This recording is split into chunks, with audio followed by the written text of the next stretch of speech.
Las montañas y las barrancas de la Sierra Tarahumara son hogar y refugio de una variada fauna. Encontramos mamíferos como el venado, el tlacuache, el lobo y el coyote, o animales salvajes como el gato montés, el ocelote o el puma americano. Abundan aves como la codorniz, la paloma, el águila y una infinidad de pájaros que se pierden en los bosques. Las víboras, sobre todo las de cascabel, son muy comunes.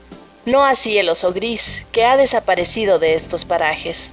En las corrientes de los ríos nadan las truchas, los bagres y los pescados blancos.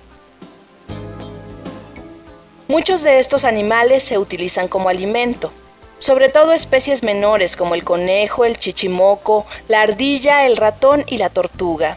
El venado, por ejemplo, es uno de los alimentos más preciados para las fiestas y ceremonias.